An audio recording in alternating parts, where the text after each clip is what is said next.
जय जवान जय किसान दोस्तों, संधू एग्रो फार्म के यूट्यूब चैनल पर मैं डॉक्टर राजवीर सिंह संधू आप सभी का स्वागत करता हूं। दोस्तों, आज हम आए हैं गुलावटी, ज़िला बुलंदशहर, उत्तर प्रदेश में मुनिंदर सिंह जी के गोट फार्म पर, जो पिछले 6 साल से इस फार्म को चला रहे हैं। और आज मैं भी बकरी पालन करता हूं, इतना बड़ा फार्म मैंने अभी तक नहीं देखा। तो मुनिंदर जी, सबसे पहले आप हमारे दर्शकों को अपना परिचय दीजिए। नमस्कार, मेरा नाम मुनिंदर सिंह है और मैं ज़िला बुलंदशहर का लखौटी के पास ये गांव पिपाला यहाँ का रहने वाला हूँ। और मैं पेशे से इलेक्ट्रिकल इंजीनियर हूँ। उसके साथ साथ मैंने डबल MBA कर रखा है। एक इंडिया से MBA किया था इंटरनेशनल बिज़नेस में, फिर यूनिवर्सिटी ऑफ पोर्ट्समाउथ इंग्लैंड से किया मैंने फाइनेंस में। उसके अलावा मैंने चार्टेड अकाउंटेंट भी हूँ और साढ़े पाँच साल करीब मैंने इंग्लैंड में नौकरी भी की है। पर कुछ पारिवारिक समस्याओं की वजह से मैं वहाँ से रिज़ाइन करके यहाँ आया और यहाँ आने के बाद कुछ समय बाद मैंने फिर बकरी पालन का काम 2015 में स्टार्ट किया। कितनी बकरी से शुरू किया था आपने और अभी आपके पास कितनी बकरियां हैं? मैंने शुरुआत में 13 बकरियों से काम स्टार्ट किया था। जमुनापारी नस्ल की 13 बकरियों से स्टार्ट किया था और आज लगभग मेरे पास जो है 550 बकरियां हैं। इस समय फार्म पे लगभग 7 नस्लें मौजूद हैं। कौन कौन सी नस्लें हैं आपके पास में? अभी फ़िलहाल मेरे पास सोजत है, बरबरी है, झकराना है, सिरोही है, तोतापरी है और जमुनापारी है तथा बीटल है। ये जो फार्म है आपका कितने क्षेत्रफल में है? ये फार्म इस समय जो कवर्ड एरिया है वो इस समय 32,000 स्क्वायर फीट है।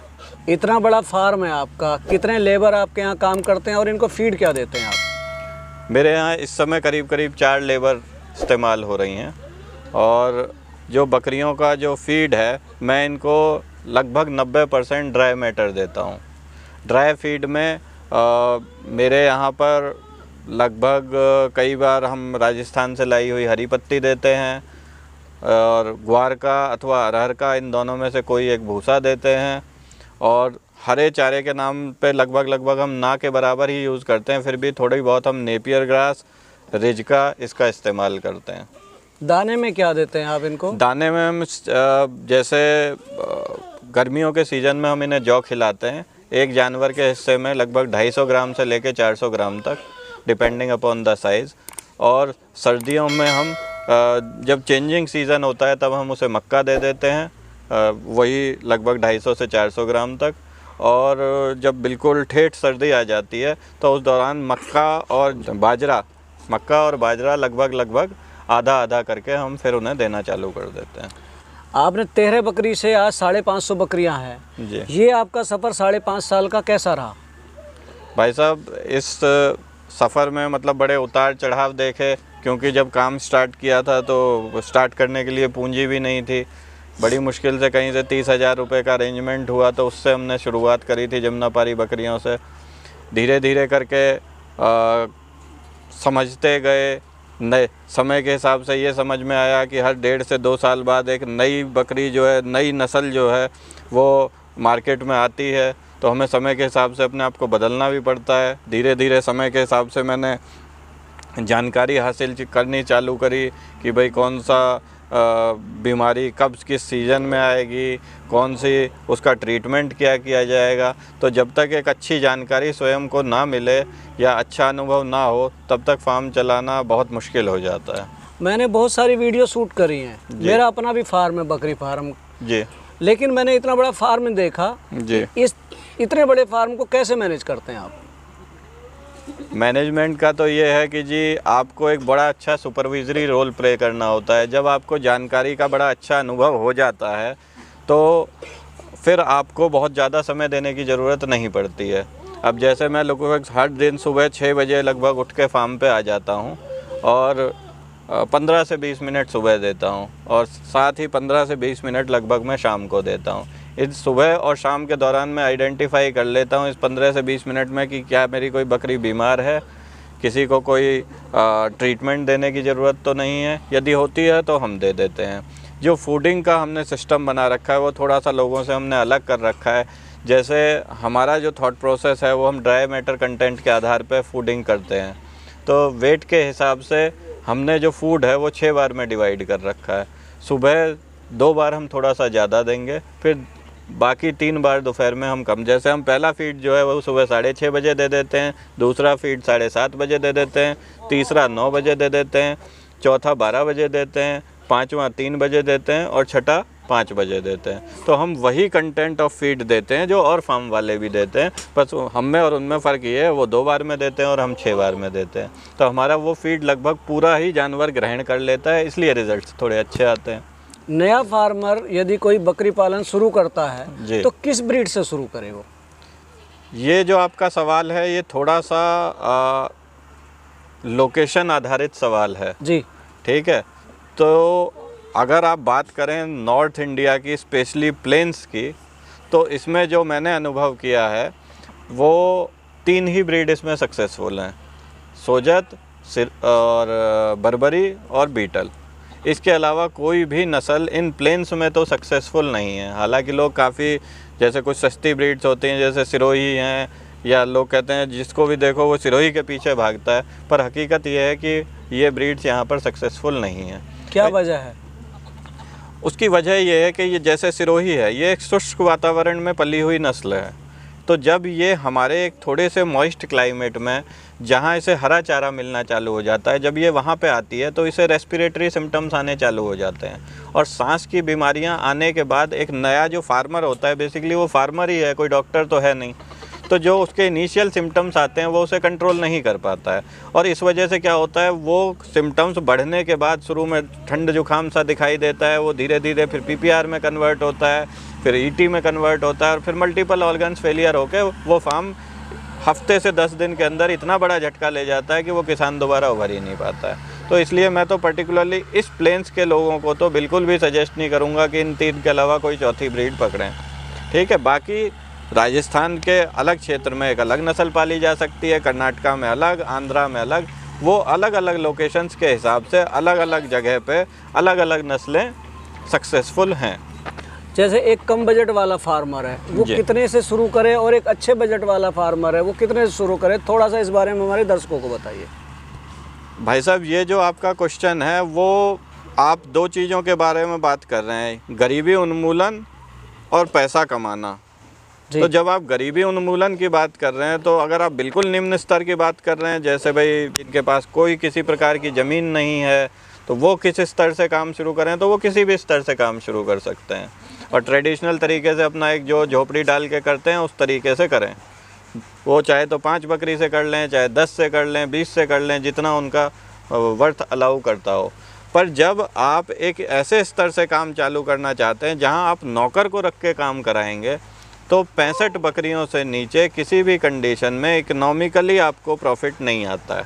ये हमारा अपना जो हम लोगों का 5-6 साल का एक्सपीरियंस है, उसके एक्सपीरियंस से एक इकोनॉमिक्स निकाली गई है कि 65 से नीचे आप पैसा नहीं कमा पाओगे।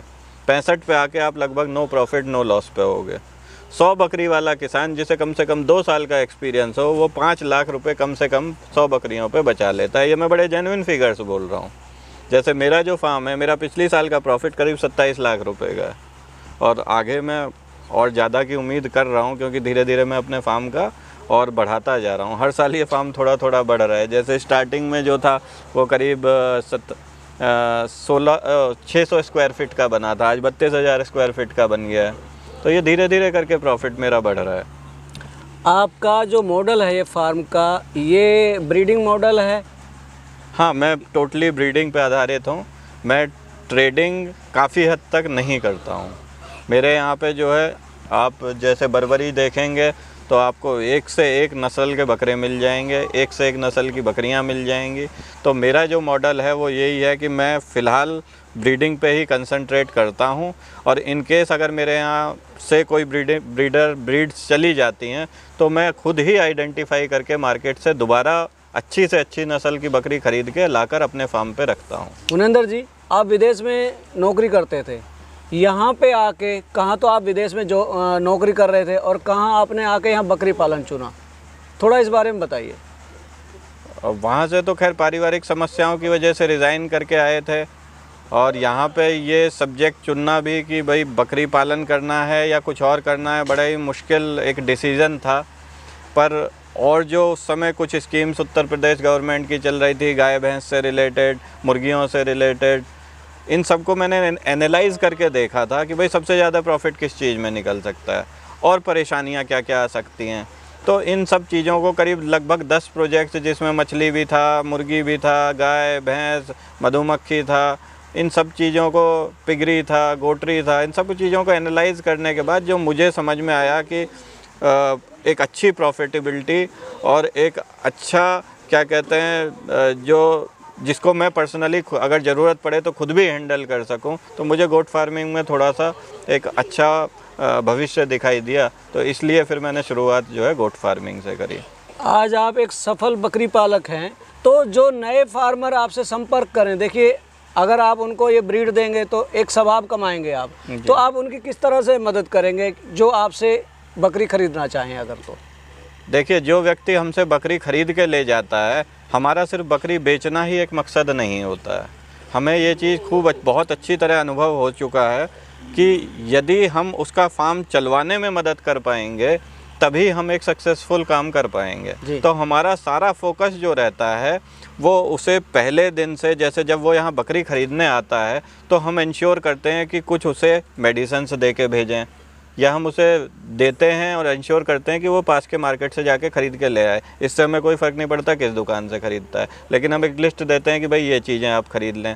दूसरी चीज़ क्या करते हैं हम कि हम उसे एक बेसिक प्रैक्टिकल ट्रेनिंग देते हैं यहाँ पे, या फिर हम उसको बोलते हैं कि भाई जो नौकर आपका वहाँ देखेगा उसे लेकर आओ। तो यहाँ हम उसे एक बेसिक प्रैक्टिकल 5-10 मिनट के इंजेक्शन कैसे लगाना है, जानवर बीमार है कैसे आइडेंटिफाई करना है, मोटी मोटी चीज़ें उसे समझा देते हैं कि भाई इस चीज़ में ये करना है, इस चीज़ में ये करना है, और तब हम उसे यहाँ से बकरियाँ जो है भेजते हैं। उसके अलावा हम ये बहुत ध्यान रखते हैं कि जब बकरी हमारे यहाँ से चढ़ें और जब वहाँ उतरें तो ट्रांसपोर्टेशन के बाद जो परेशानियाँ आती हैं, 3-4 दिन में वो शुरुआत में परेशानियाँ आती हैं, यदि उस दौरान आप उन परेशानियों को हैंडल कर लेते हैं तो आप फिर एक पहला झटका पार कर जाते हैं। नॉर्मली ये होता है इस पहले झटके में बहुत अच्छी खासी मॉर्टेलिटी हो जाती है, लोगों के फार्म बंद हो जाते हैं। तो हमारा सारा फोकस हम उन 3 दिन में, चाहे आदमी 10 बकरी ले गया हो या 200 ले गया हो हमसे, हम उस 3 दिन में लगभग रेगुलर कॉन्टैक्ट बना के रखते हैं। उसके अलावा हम लाइफ टाइम उसके साथ एक ग्रुप में कॉन्टैक्ट में बना के रखते हैं कि आपको कभी भी कोई समस्या है, एक 30 सेकंड का वीडियो बनाइए और हमें पोस्ट कर दीजिए, हम उसका इमीडिएटली ट्रीटमेंट लिख के भेजेंगे।